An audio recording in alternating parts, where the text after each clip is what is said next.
Hello everyone, welcome to my kitchen. My name is Michael and today let's talk canners. We'll talk water bath canners and pressure canners.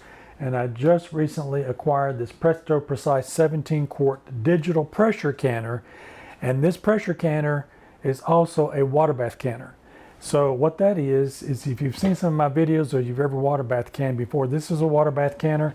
It has a rack in it, you put water in it, and you can water bath can or preserve acidic foods is what this is for.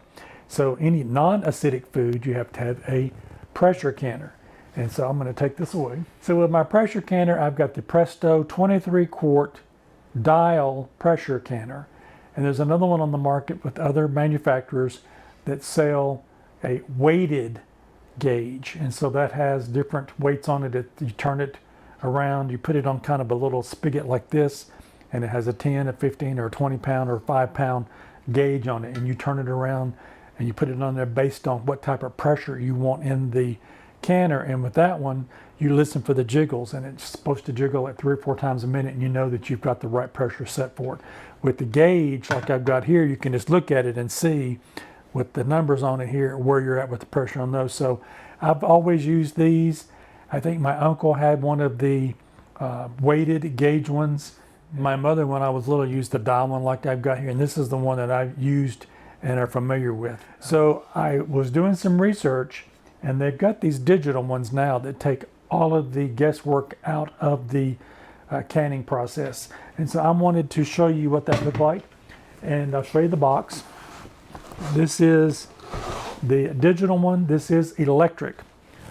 This type of pressure canner that we've got here and my water bath canner that I've got over there is what they call a stovetop canner. And those are, you regulate these by turning up the heat source on it so that you get the constant pressure. And you kind of have to watch them.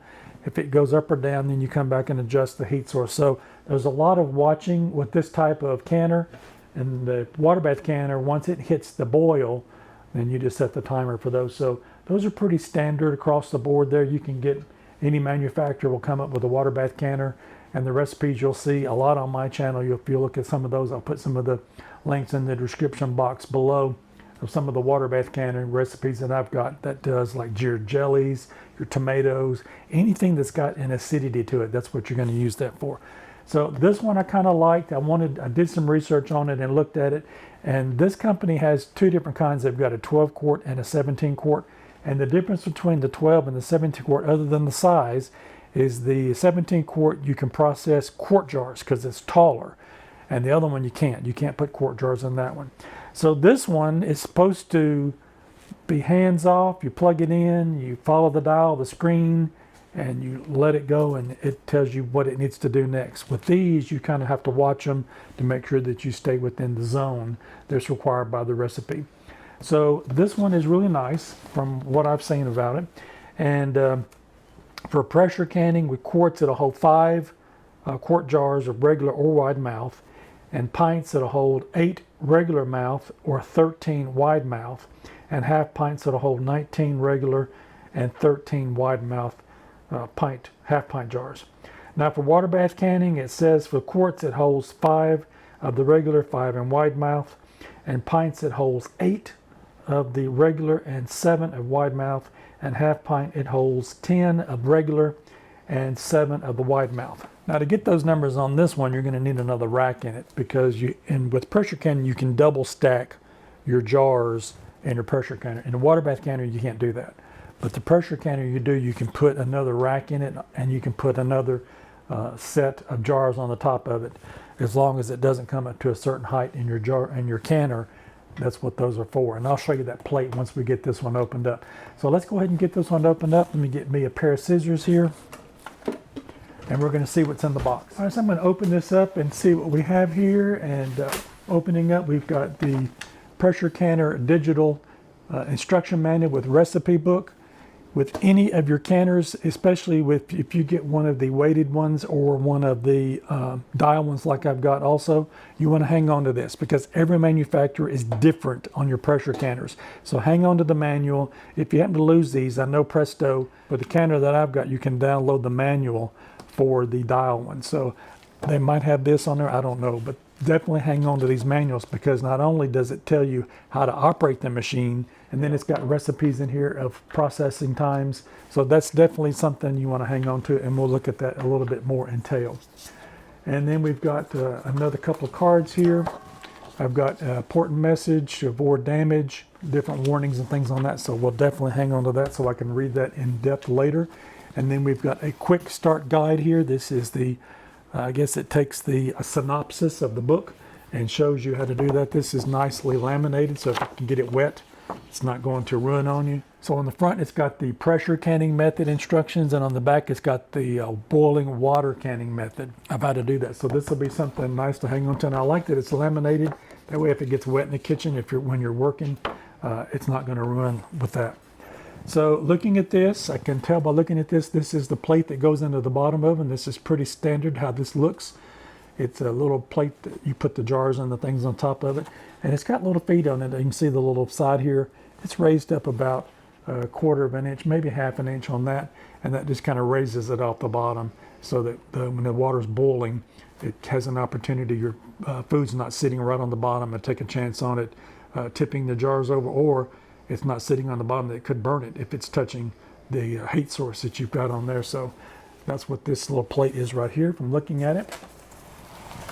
And then I'm going to take this out here because I don't see anything else on that. And from looking at everything else, this is just the canner. So I'm going to set this on the floor so I can get this out. It's a little heavy for me to try to pick it up at this angle. Now that I've got that out of the box, I will be keeping the box, because I did keep my water bath canner and my pressure canner in the box that they came in, along with the manual, so that I'll know where everything is on that. And it just keeps them from getting dented up if you've got them someplace, because you don't use them year round, and that'll just kind of keep them clean and keep them from getting banged up. And you definitely don't want to hit something on your gauges on the top of that and mess that up. So I'm going to keep the box and we'll put this back in there.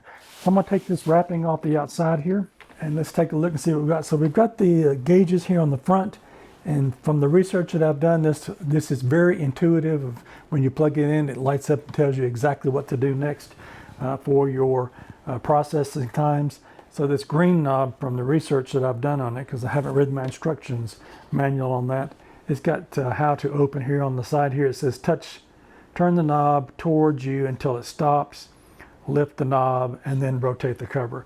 So I'm going to be doing it backwards so I can show you what I'm doing here. And this has an arrow that says open it that way, so I'm going to turn it that way there. And then this raises up. It's got a thing here telling me to raise this up. The other pressure canner that I have with the dial gauge on it has one of these regulars on it also, and it pops up to let you know that you've got a seal on the top of it there, and you can't open it as long as that's raised up on that. So I'm sure that's the same way on this one. We'll figure that out. And when we read our instruction manuals, look like we've got a regulator here on the top, and there's got to be something inside of here that I'm not seeing yet. All right, so this is the top of it. It should have some type of a seal. Here's the seal, okay? So we're going to look at that and see what we got.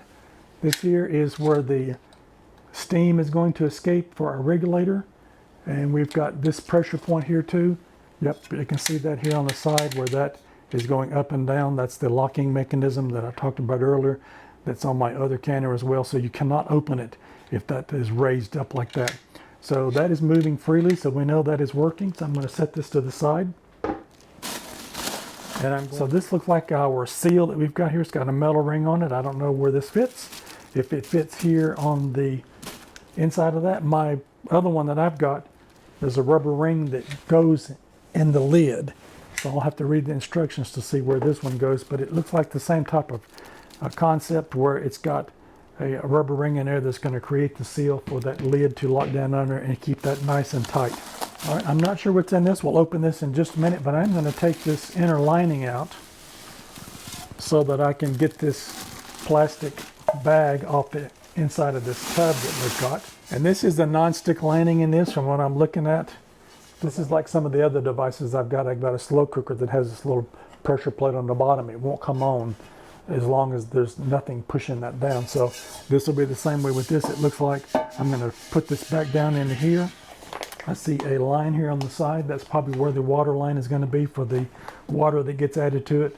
And the other one that I've got, the dial gauge, there is a line on that one also that you fill the water up to. So very similar in the ways that the companies are doing things, but there's going to be some differences to it, I know.